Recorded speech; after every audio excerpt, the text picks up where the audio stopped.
Good afternoon. This is Onyambu taking through an English lesson under the sentences as we did earlier lesson. Today we are focusing on the subtopic ellipsis in sentence construction or rewriting. Ellipsis is a form of a sentence rewriting that helps us also to create variety in our sentences. Also, in exam purpose, it also is set as part of rewriting a sentence with certain instruction. To our first step, what is ellipsis?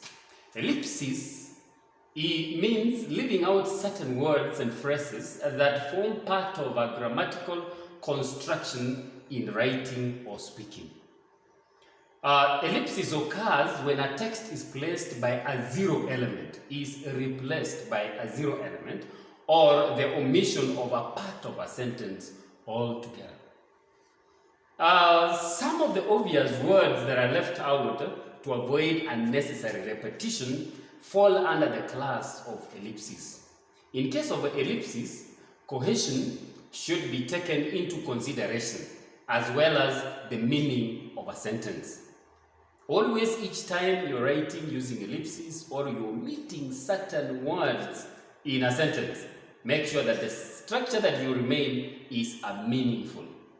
The part that should be ellipted can easily be retrieved from the remaining part of the sentence out there. Then we have the types of ellipsis. One, we have the situational ellipsis, and we have what we call textual ellipsis. Situational ellipsis occurs in speech in most cases, where we have 2 or 3 people having a conversation, such that as we speak, each time we leave most of the words, phrases, structures, because the context is very clear when the two are engaged in a conversation. For example, a speaker says, "Where are you going?" Then the second speaker says, "To the gym." This speaker has ellipted or has left out "I am going to," simply because the context is well understood by the first speaker that where are you going?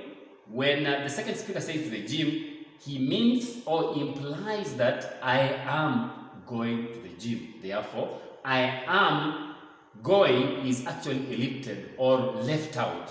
That is a classic example of an ellipsis. Also, the second example, Robbie says, "What is the time?" Then Kopia says 2:30. He has left out "it is," simply because that is understood within the context. Let's note down that ellipsis occurs mostly in an informal conversation, where we omit grammatical words such as articles, pronouns, prepositions, auxiliary verbs. That's the verb to be, as well, I used to complement other verbs, in particular, at the beginning of a sentence. We can easily ellipse that as well. Let's go to textual ellipsis. Textual ellipsis occurs in both speaking and writing, but in this context, we are going to use writing in most cases. Here, we leave out words in a grammatically predictable sentence positions. But then, within the sentence that has remained, we can again get those words from there. We can easily restructure them from it. So ellipses can occur frequently after the words "and" "but." If you're keenly following, you realize that "and" and "but" are actually conjunctions. We usually it is the subject that is left out if it is already been specified in the previous clause. Let's look for example there. I asked him to see me, but he did not see me. When we write that using ellipsis, you realize the sentence now will change a little bit. It will be, I asked him to see me, but he did not. So he did not has replaced the word "see me" in the first sentence. You realize that this "see me" is implied because already in the first sentence it was actually done what? It has already been mentioned. That is what we mean, that you actually leave it out simply because it has been mentioned earlier. The second sentence there, he has to he has to clean the trousers and he has to repair the trousers. If we use ellipses there, the sentence will be, he has to clean and repair the trousers. In this sentence, I want you to take into consideration very, very carefully the object, the trousers, the noun phrase, the trousers. The trousers has been repeated in both sentences, in the first one and then the second one.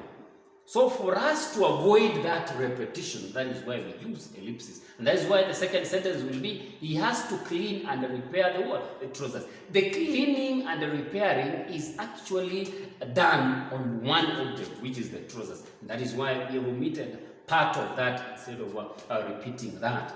The next sentence, there is another example. We have booked for 30 tickets, but we got only 10 tickets. When we ellipse, we have booked for 30 tickets, but we got only 10.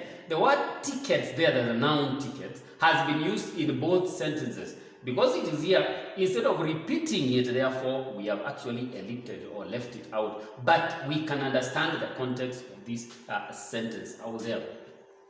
Ellipsis also involves adverbial and relative clauses.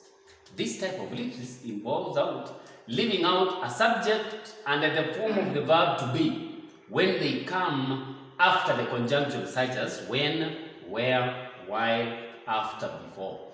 In our lessons earlier, you will understand when, where, while, before, and after are actually subordinating conjunctions. Therefore, when we talk about ellipses involving in adverbial and relative clauses, we are at the level of a clause, not at the level of a phrase. For example, while we were waiting for the bus, we busied ourselves with reading the newspaper. We can easily ellipse that, and you realize that while we were waiting for the bus, we busied ourselves with reading the newspapers out there. We actually have ellipsed the word we were. And you realize that the sentence that we have down as ellipted, as an ellipsis, has a complete grammatical structure, and it's actually expressing out meaning. While waiting for the bus, we busied ourselves with reading what? The newspapers out there. So we have left this out, and why are we really leaving them out? It's because the meaning can be, we can get the meaning from still the same sentence without those words out there. Another sentence out there is, when one is preparing for an examination, one must be organized. Then when we use ellipsis, therefore, we can still say that sentence. When preparing for the examination, one must be organized. You realize in this sentence, we have left out one is out there. That is what we have ellipsed. We have left out. Then we have come up with a new structure. When preparing for the examination, one must be organized. Ellipsis can also be involved in defining clauses. When we are talking about defining clauses, ellipsis means leaving out the relative pronoun who, that, and which, and part of the form of verb to be. For example, over there, the principal has summoned the boy who is suspected of sneaking out of school last night. If you use ellipsis in that sentence, therefore, you will leave out the boy out there. The principal has summoned the boy who suspected of sneaking out of school last night. I'll go back to that question again. The principal has summoned the boy suspected of sneaking out of the school last night. In that sentence, you realize that we have ellipsed who is in this second sentence. Therefore, it makes this more grammatical, attractive, and above all, it has a complete meaning. The next example there, the breakdown of vehicle has towed the vehicle which was believed to have crashed into the shop. Once we write it with ellipsis, we'll have the breakdown vehicle has towed the vehicle believed to have crashed into the shop. We have left out which was. And this is part of what we said earlier in this point, that which is a relative clause, a relative pronoun, and was part of the verb to be out there to make that sentence elliptic. Other forms of ellipsis out there is that ellipsis is commonly used in formal speech. When you say leaving out already, know what I mean? See all that? If you listen to that sentence, when the speaker is speaking with another person, the meaning is actually understood very well. But essentially you realize that these people are speaking, these sentences here mean actually that, are you leaving already? Do you know what I mean? Have you seen all that? Supposed to be, have you seen all that? All there. Ellipsis also involves words that can be recovered from the text. It is therefore possible to omit a verb or under the object if they have been previously mentioned. For example, I have always loved you and I shall always love you. That sentence you can rewrite using ellipsis. You write, I have always loved you and always shall. In this sentence, you realize we have omitted love you in the next part simply because you can derive it from this first part of it.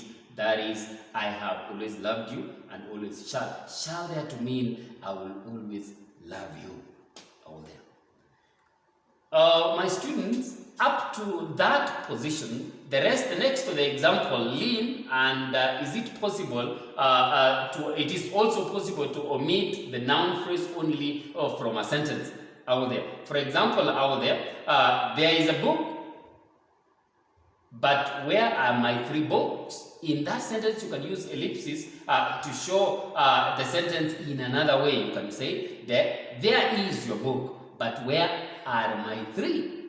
You have ellipted the word books there to mean 3 here will refer back to the book that you've been talking about. And then there is your book, but where are mine? Also shows an ellipsis out there. Students, to that far, we have come to the end of that lesson. Hope next time that we will continue along the line. Thank you so much.